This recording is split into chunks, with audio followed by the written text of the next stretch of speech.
Salut tout le monde, j'espère que vous allez bien. Bienvenue sur cette chaîne.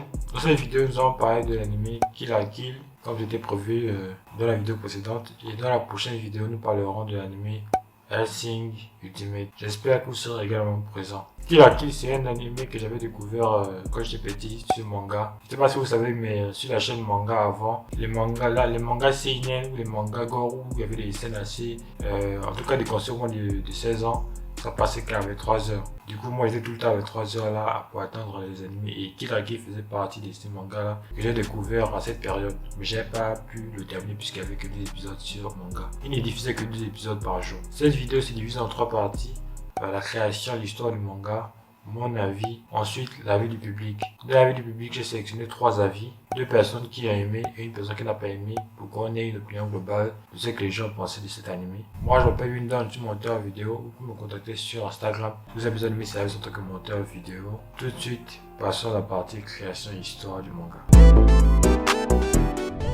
Kill la Kill est un animé produit par le studio Trigger. Elle a été réalisée par Hiroyuki Imeshi, écrite par Kazuki Nakashima. L'Académie Onji, un lycée dans lequel règne la peur et la terreur. Celui-ci est gouverné par le redoutable conseil des élèves, qui ont la particularité d'utiliser des uniformes Goku. Ces derniers leur permettent d'être plus forts que n'importe qui, et d'écraser quiconque se dresse sur leur route. Riko Matoi est une fille qui transporte avec elle une moitié de ciseaux géants, et recherche le possesseur de l'autre moitié qui s'avère être l'assassin de son père. Dans le but de trouver le meurtrier, Riko rentre dans l'académie Onji pour y défier Satsuki Kirien, la présidente du conseil des élèves. L'animation, la colorimétrie, les décors et le design des personnages et des tenues sont vraiment bien. Ça se voit qu'ils ont vraiment poussé ce manga, c'est vrai qu'ils ont vraiment travaillé là-dessus. Juste en regardant au premier épisode, tu peux savoir déjà que c'est un manga qui a bien été travaillé. Les scènes de transformation et les scènes aussi de combat sont vraiment super dynamiques, super bien fait. Si vous avez déjà regardé Gurren Lagann, vous pouvez voir quelques similitudes entre les designs des tenues de combat et celles et des robots de combat dans Gurren Lagann et des Gurren en fait. J'ai adoré que la couleur des tenues de combat des Roko soit principalement rouge et noir et celui de Satsuki bleu et blanc, parce que tout simplement que de base ces couleurs sont déjà à l'opposé, et là de faire en plus que ce soit l'héroïne qui porte la couleur rouge et noir, je trouve ça plutôt intéressant parce que souvent on n'associe pas le rouge et noir à l'héroïne ou à la personne qui n'est pas l'ennemi. Je trouvais que le concept était vraiment intéressant. Concept qui est que la personne qui détient la tenue avec le taux de combativité le plus élevé et le nombre de taux aussi plus élevé est le plus fort. Je trouve ce concept intéressant parce que même dans la société, on ne considère pas de la même façon une personne qui porte un costume, une personne qui porte un jogging. C'est bien la preuve que les vêtements que nous portons ont un pouvoir. Et je trouve intéressant la façon dont ils ont poussé le sujet dans cet animé. Ils ont vraiment pris ce concept là, ils l'ont adapté aux animés, au combat et c'est plutôt intéressant et c'est vraiment bien. Il y a beaucoup de choses pas logiques dans le scénario de cet animé parce qu'il y a plein de choses farfelues. Par exemple, pourquoi celui qui a éliminé le père de Ryoko aurait-il abandonné la moitié d'un ciseau si cet objet avait autant de valeur? Parce que je rappelle que la moitié des ciseaux est capable de vaincre c'est la seule arme qui est capable de vaincre les tenues Goku. L'histoire de base est plutôt sombre. On parle quand même de meurtre d'une personne qui veut voler son père. Mais à aucun moment dans cet anime, on a l'impression que quelqu'un peut mourir. Les combats sont impressionnants, ça c'est vrai, mais on ne ressent jamais de peur pour un personnage. Il y a un réel décalage entre l'histoire qu'ils nous donnent et l'histoire que l'on reçoit. Même dans des animés comme Naruto qui est vraiment un shonen, on a quand même peur pour le personnage. Les combats, il y a du sang, on a peur que les gens meurent, tu vois. Mais dans cet animé, j'ai pas ressenti que quelqu'un peut mourir, tu vois. Et ça me dérange un peu parce que c'est un manga où les combats sont impressionnants. Je répète, c'est impressionnant, mais il n'y a pas cette peur-là qu'on peut avoir pour un personnage. Et petit truc, j'ai pas compris pourquoi il y avait une école aussi classe à côté d'une ville délabrée, de pauvreté en fait. J'ai pas compris pourquoi. Et souvent, on ne sait pas situer où se trouve l'école, où se trouve la ville. On a l'impression que la ville n'est même pas très grande et ça me dérange un peu. Et sans parler du fait qu'ils ont utilisé le truc nouvelle école qui va à peine d'arriver dans le lycée pour introduire Ryoko. Je pense qu'ils auraient pu faire différemment parce que c'est quelque chose qu'on a beaucoup vu. Et là, je pense pas que ce soit logique ou bien croyable. Je trouve qu'il y a beaucoup trop d'humour pour un animé dit de combat. Parce qu'on a du mal à prendre au sérieux les enjeux des combats. Je pense qu'on n'a pas su trouver l'équilibre parfait entre humour et sérieux. Par exemple, dans l'anime Gurren Lagann, ils avaient parfaitement su trouver l'équilibre. C'est aussi pour cela que Gurren Lagann était un manga réussi. Parce que c'est un anime où il y a des scènes vraiment très hilarantes où on pouvait se marrer. Et lorsqu'il s'agissait de combattre, on avait vraiment peur pour eux. Parce qu'en plus, les combats étaient super difficiles. Là, dans Kill la Kill, les combats sont difficiles. C'est aussi quelque chose que j'ai apprécié. Parce que dès le début, elle perd et après, elle trouve la tenue. Et après, elle gagne peu. Après, elle perd encore. Voilà. Dans les deux mangas, il y a toujours ce côté pouvoir de l'amitié. Pas vraiment pouvoir de l'amitié, mais pouvoir de get up, de se lever et tout, d'aller à un autre niveau. Mais donc on a plus peur que quelqu'un meure. Et la preuve c'est que quelqu'un est mort donc on a gagné. Et ça a tous traumatisé les gens qui ont regardé cet anime, surtout moi. Mais dans Kill la Kill, on n'a pas vraiment l'impression que quelqu'un peut mourir. Il n'y a pas ce truc là, tu vois. Bon, et c'est ce que je trouve dommage parce que c'est vraiment un très bon manga où, franchement, l'animation est super bien fait, les combats sont intéressants, les personnages sont vraiment intéressants. Mais il y a juste trop d'humour et pas assez de sérieux, tu vois. Et pour un manga de combat, c'est un peu la base, quoi. Malgré les points négatifs que j'ai soulevés, je vous conseille quand même de regarder cet anime parce que l'animation est vraiment bien travaillée. Franchement, côté studio, ils ont fait le taf. Les décors, la lumière, les couleurs, franchement, c'est super bien fait. Il y a du fan service. On va pas se cacher du fan service. Et c'est plutôt bien fait, on va dire. Et les 25 épisodes sont en VF. Donc si vous aimez les mangas en VF, vous avez 25 épisodes en VF, vous pouvez faire ce que vous voulez avec, manger et tout. Donc c'est vraiment quelque chose. C'est vraiment un manga que je vous recommande de regarder. Après, si vous n'accrochez pas, vous n'accrochez pas et puis c'est tout. Mais essayez quand même. Avis 1. Écrite par Marius le 8 septembre 2014. 2013. Sens critique série science-fiction Kill la Kill critique avis de Marius. Le costume savate. Moi, Satsuki Kiryu, si pour réaliser mes ambitions je dois montrer ma poitrine au monde entier, ce sera sans hésitation ni honte. En quelques minutes, Kill la Kill avance ses arguments avec fierté, un ballet furieux de jeunes filles en petite tenue qui se bastonnent avec des épées de taille démesurée. Réalisé par Hiroyuki Imeshi, déjà responsable pour le studio Gainax des allumés Gurren Lagann et Panty et Stocking, la première série du studio Trigger souffle un incroyable vent de liberté. Un élan d'autant plus salutaire que l'animation japonaise traverse une mauvaise passe, entre les doutes sur l'avenir du studio Ghibli et l'état général d'une industrie qui peine à recruter des animateurs mal payés. Certes Kill la Kill, c'est beaucoup de violence gratuite. Des membres sont tranchés, des écoliers frits et des hectolitres de sang déversés. Mais cette appétence pour la castagne est tellement caricaturale que la portée des gestes se trouve immédiatement désamorcée. L'escalade ridicule et réjouissante des combats est aussi traumatisante que peuvent l'être les scènes de torture d'un Tom et Jerry. De toute façon, pas d'ambiguïté, cette série joue sur le terrain des adultes en piochant dans le patrimoine de John Woo, Quentin Tarantino ou Russ Meyer. Difficile de ne pas voir dans le titre de la série un écho à Fast Pussycat. Kill. Kill. L'autre pilier de Kill la Kill est son goût prononcé pour le nawak, le grand n'importe quoi. La série s'ouvre sur l'arrivée de la jeune Ryuko Matoi dans l'académie Onoji, plus proche de l'établissement militaire que du lycée japonais traditionnel. Mèche rouge et rebelle devant les yeux, la petite brune s'attaque immédiatement au plus gros poisson de la cour de récré, la déléguée en chef des élèves, Satsuki Kiryu, qui impose sa loi, martiale, en se baladant avec une épée sur le dos. Ryuko la soupçonne d'être responsable du meurtre de son père. La dictature de Satsuki repose sur la distribution aux élèves les plus méritants, d'uniformes aux pouvoirs spéciaux, dont la puissance varie en fonction de leur nombre d'étoiles. Au-delà de l'académie, c'est tout l'ordre social des faubourgs alentours qui repose sur ces fripes, une tenue de 100 grades condamnant les gamins et leurs familles à la misère tandis qu'un costume 3 étoiles assure luxe et impunité. Grande gueule allergique à toute forme d'autorité, Ryuko Matoi dispose, pour exercer sa vengeance, d'un sabre en forme de demi-paire de ciseaux et d'une botte secrète, son uniforme, la classique tenue d'écolière japonaise, petite jupe plissée et haut de matelot, est vivant et doté d'une puissance incommensurable. Une petite transformation façon Sailor Moon, et Sanketsu, oui, le costume a un nom et il parle, est prête au combat. Seul inconvénient, l'héroïne se retrouve alors largement dénudée. En apparence ultra sexiste, on ne compte pas les gros plans sur les petites culottes, ça serait malsain. La série donne en réalité le pouvoir aux femmes, qui semblent les seules à être dotées d'un cerveau.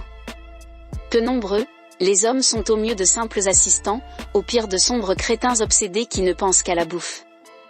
La plupart d'entre eux œuvrent sous le glorieux pavillon des nudistes beach, une guérilla de « nudistes nus », dont les troupes s'activent dans le plus simple appareil, ou presque.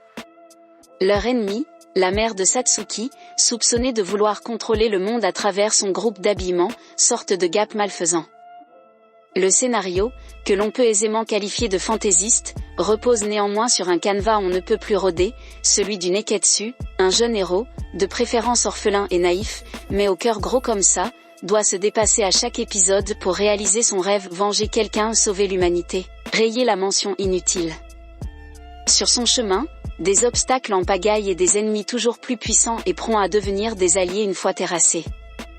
Dans le genre, les têtes d'affiche sont Dragon Ball, One Piece ou Naruto. Mais Himeshi impose au Neketsu un traitement de choc qu'il avait déjà amorcé avec Gurren Lagann. Une approche si radicale et purement visuelle qu'on se demande comment le genre va pouvoir se relever après une telle baffe graphique. Ultra dynamique, tout en rupture de rythme, qu'il s'amuse avec le cadre, barrant l'écran avec des cartons de texte pour scander les échanges de coups. Plus old school qu'elle n'y paraît, la série ressuscite aussi des outils oubliés. On pense notamment au Harmony Cell, une technique popularisée dans les années 70 à 80 par Osamu Dezaki et Akio Sugino, Cobra, Rémi sans famille, qui consiste à figer l'image pour insérer une scène crayonnée ou peinte. Une façon de sublimer l'action, au passage, d'économiser la réalisation de certaines scènes. Au-delà de l'action frénétique, c'est l'humour qui désarçonne chez Kill la Kill, tant il bascule d'un registre à l'autre.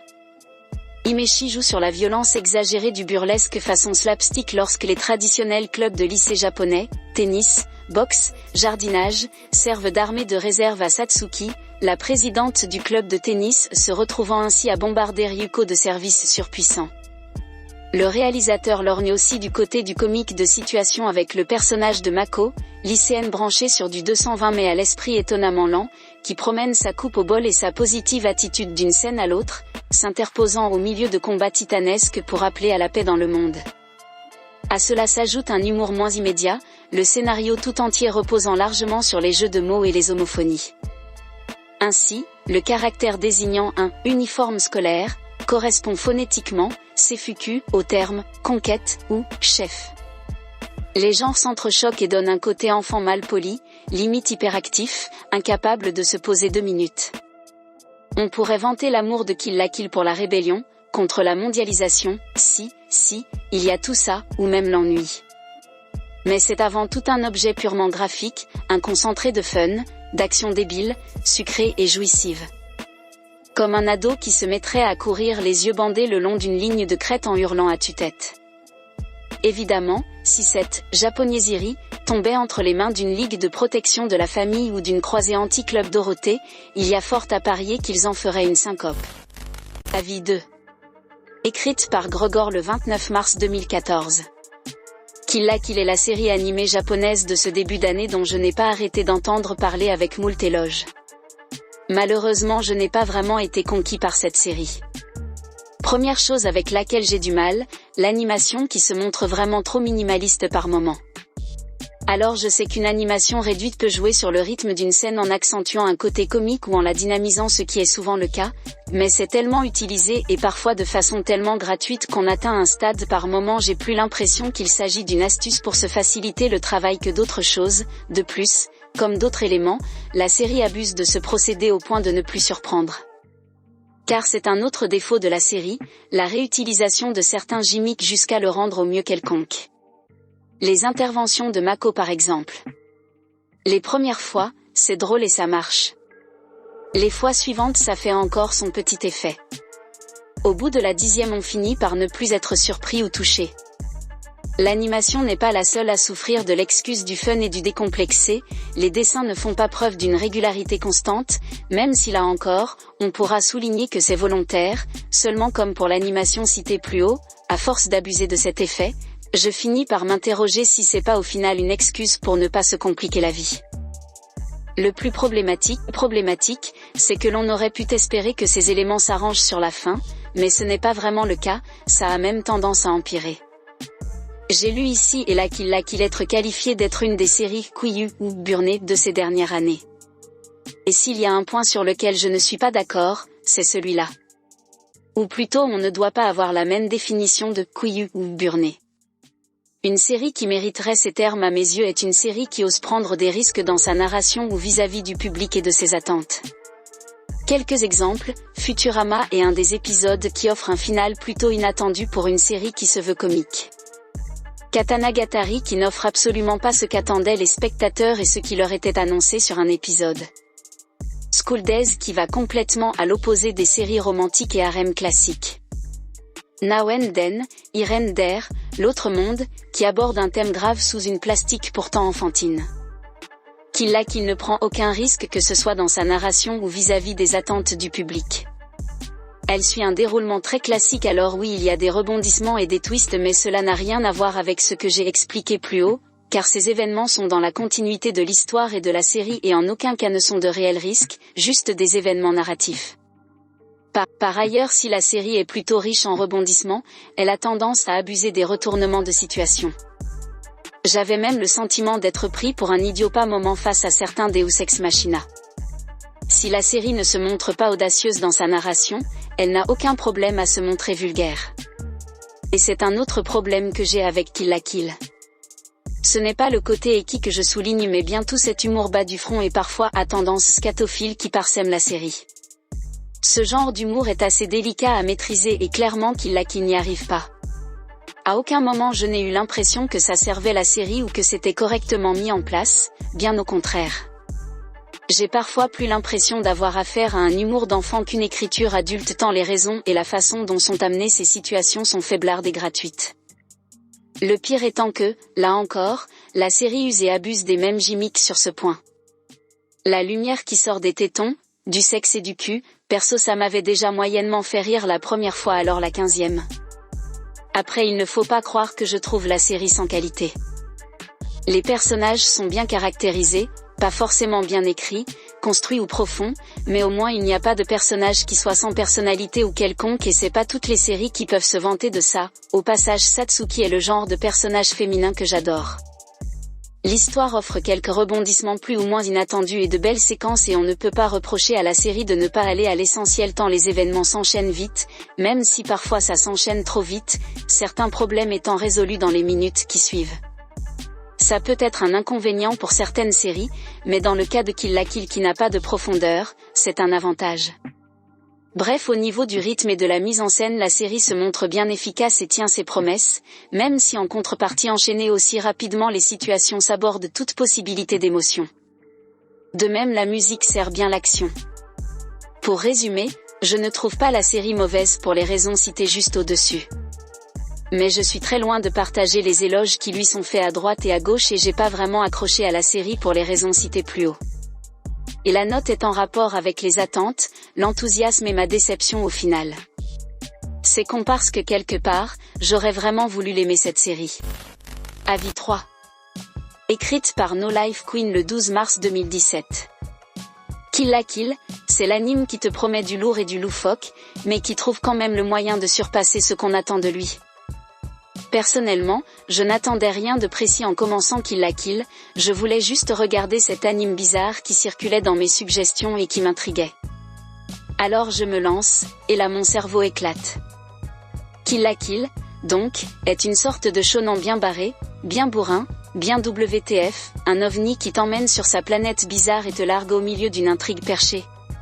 Pas le temps de souffler, cet anime a un rythme effréné et frénétique.